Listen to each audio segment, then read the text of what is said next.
Orthodox സഭയുടെ വയനാട് ഭവന പദ്ധതി തുടങ്ങാൻ പോകുന്നു. വയനാട് ദുരന്തം നടന്നിട്ട് വർഷം 3 ആകുന്നു. അന്ന് വാഗ്ദാനം ചെയ്തത് 50 വീടുകൾ. ഇതുവരെയും ഒരു വീടിന് പോലും തറക്കല്ലിടാൻ പോലും സാധിച്ചിട്ടില്ല. ഭവന പദ്ധതിക്ക് സംഭാവന കൊടുത്ത വിശ്വാസികൾ ചോദിക്കുമ്പോൾ സർക്കാർ അനുവാദം കിട്ടിയില്ല എന്ന മുടന്തൻ ന്യായമാണ് പറഞ്ഞുകൊണ്ടിരിക്കുന്നത്. ലോകമെമ്പാടുമുള്ള വിശ്വാസികൾ ആവശ്യത്തിനുള്ള പണം നൽകി കഴിഞ്ഞു. പണം സഭയുടെ ഒരു അക്കൗണ്ടിൽ സൂക്ഷിക്കുകയാണ് ഇപ്പോൾ. അതായത് കഴിഞ്ഞ ദിവസം നിർദ്ദിഷ്ട സ്ഥലത്ത് പ്ലാനും സ്കെച്ചുമൊക്കെ വരച്ച് വീട് നഷ്ടപ്പെട്ട ചില ഗുണഭോക്താക്കളെ വിളിച്ചു കാണിച്ചു. ഉടൻ പണി തുടങ്ങുമെന്ന് വാഗ്ദാനവും നൽകി. ഇത്രയുമാണ് നമ്മളറിയുന്ന ഭവന പദ്ധതിയുടെ വിശദാംശം. എന്നാൽ ഇതിലെ ചക്കരക്കുടവും കൈയിട്ടുവാരലും അടിച്ചുമാറ്റലും കേട്ടാൽ അത്ഭുതം തോന്നിപ്പോകും. ആദ്യം ഭവനം നിർമ്മിക്കാൻ സ്ഥലം കണ്ടെത്താൻ കുറെ കറങ്ങി. ആരൊക്കെയാ? കരടിയും ആമയും സംഘവും.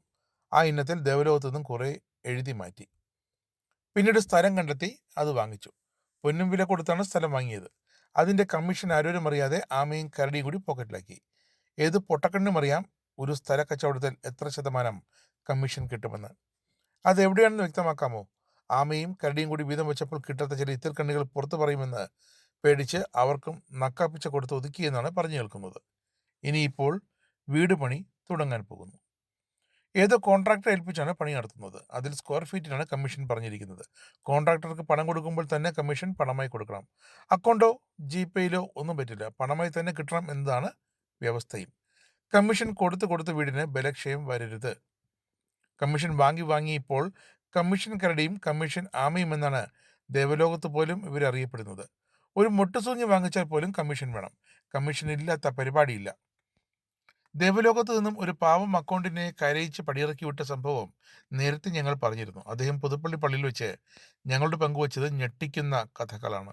ജീവനിൽ ഭയമുള്ളത് കൊണ്ട് അദ്ദേഹം ആരോടും പരാതി പറയുന്നില്ല. ദേവലോകത്തെ അക്കൗണ്ട് കൃത്യമായി ഓഡിറ്റ് ചെയ്താൽ, അന്വേഷിച്ചാൽ പല വെട്ടിപ്പുകളും ക്രമക്കേടുകളും പുറത്തു വരും. ആമയും കരടിയും തലയിൽ മുടിട്ട് ഓടേണ്ടിയും വരും. പാവം വിശ്വാസികൾ അവരിതൊന്നും അറിയുന്നില്ല. അവരുടെ മുന്നിൽ ഗീർവാണം അടിച്ച് അവരെ സുഖിപ്പിച്ചടക്കുന്ന ഇവന്മാരുടെ തനിക്കുണം പുറത്തു വന്നാൽ കക്കോ സെപ്റ്റി ടാങ്കിന്റെ നാറ്റം പോലും അത്രയും വരില്ല. ഇവന്മാരുടെ മനസ്സിലെ മുഖം മൂടി അഴിഞ്ഞും വീഴും.